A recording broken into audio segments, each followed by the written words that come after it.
May the favor of the Lord be upon your life in the mighty name of Jesus.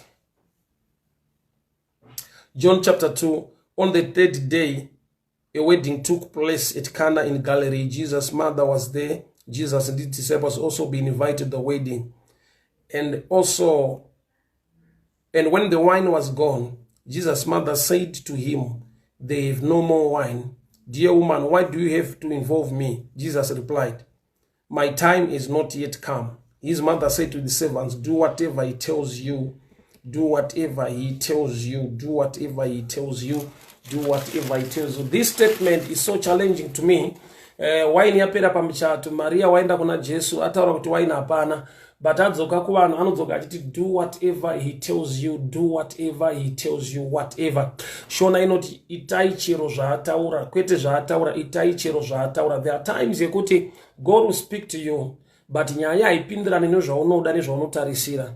But Mwari varikuda kuti usangane nezvaunoda mu message isiri iyo yaunoda. They've run out of wine. Saka panapa Maria highest level of revelation concerning Jesus.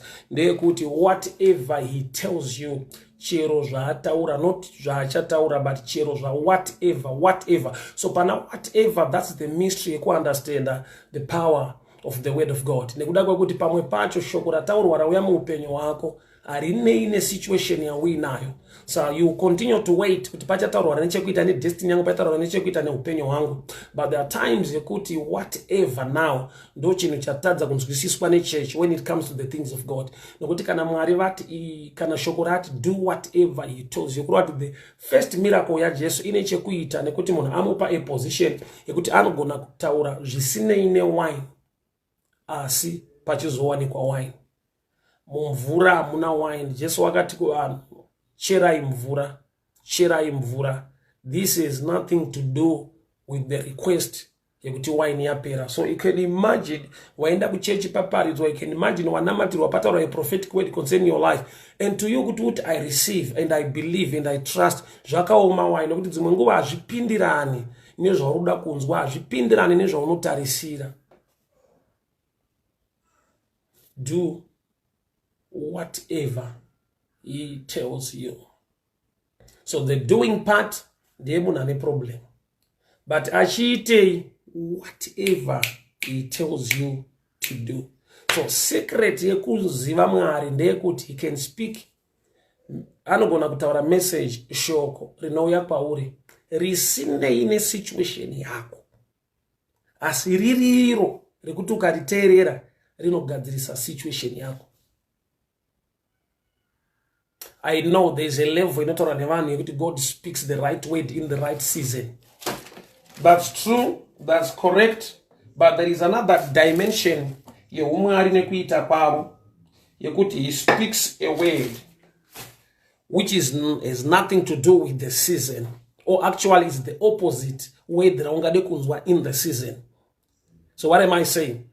There is a level in him, a level in God. He speaks any word, in any season. But if you believe and trust, whatever you're looking for in that season will manifest. Though he's made to do whatever he tells you to do. Itai chero zvaataura, itai chero zvaataura. So water and wine, zvinhu zvakasiyana. Water in a test, wine in a test, wine in a side effects vanhu vakainwa side vanonakirwa kana kuti vanogona kudhakwa kana iri fermented. So when it comes to water, we just drink and nothing else.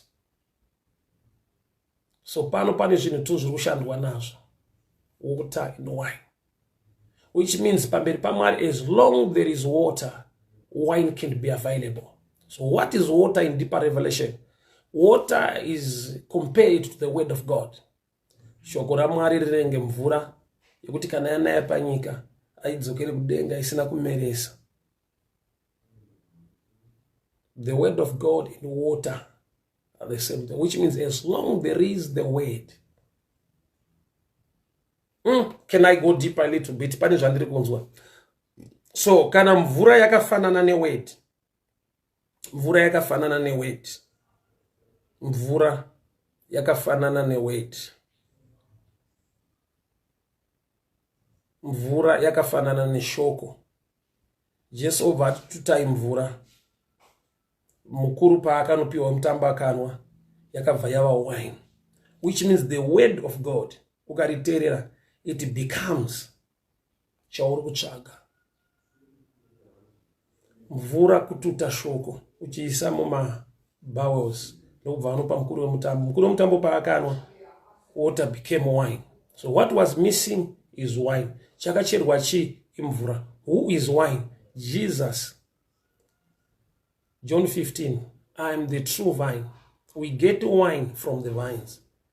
So wine yesungano itsva ndiJesu iropa rake. Saka muchiona kuti pamuchinjikwa Jesu paakabayiwa parutivi akabuda mvura neropa. Akabuda mvura neropa. Ropa raJesu ndo wine yesungano itsva. Pamuchato wepakana pakapera wine. Jesu ndokubva atutisa vanhu mvura. Nokuti zviri zviviri, ropa nemvura zvinobuda mahari. So mvura yavari kututa, vari kutora mvura pamuchinjikwa kubva parutivi rwaJesu paabayiwa. But hapabude mvura chete, panobuda futi mvura neropa. Mvura neropa. Ropa. That's the new wine of the New Testament. Ndo sungano itsva pamunonwa chidyo.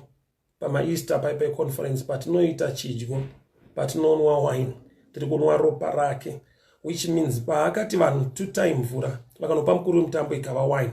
Ari kungovhura parutivi rwake. That's why akati my time is not yet. Nokuti ari kuona iri nyaya yeropa rine chekuita nemvura. Paakati kuna Maria, woman, what have you to do with me? My time is not yet. Anga aenda ahead pacross. Ndokubva aona kuti vanhu vapererwa newine but vane mvura. Chatinoziva kana ndaa pamuchinjikwa ndichapa paakabayiwa parutivi akabuda mvura. Hamene kana ndiri kunzwika. Akabuda mvura neropa. Water came out and also blood came out. Ameno ndiri kunzwika here chechi. Saka paari kuti my time is not yet, aenda ahead akaenda pacross akaona kuti nyika ndo yakaita run out of blood. Nekuti vaiuraya ropa remhuka neremakwai zvipfuyo zvanga zvapera. Saka iye aiya kuzoprovide ropa rake rinova wine. So pakanzi vanhu endai munotuta mvura mupe mukuru wemutambo. Jesu angoenda pacross kuti pandichabayiwa parutivi.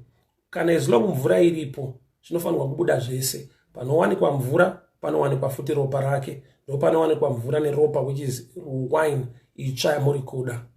Ndiye Jesu wacho. Tutai mvura mupe mukuru wemutambo kuti dzokerai mushoko. Muite zvandataura neshoko.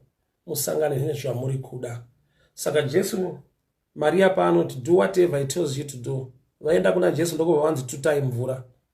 So that Jesu, the spoken word, rakataura pamusoro peshoko rakataurwa kare. Which means kune zvimwe zvatiri kuda kuna Mwari zvakatovigwa mushoko raakataura kudhara. Tikaziva zvekuita naro, tinosangana nezvaakatiitira, zvaaiziva kuti negore nenguva zvichashota muupenyu hwako. May the good Lord bless you. May the good Lord protect you.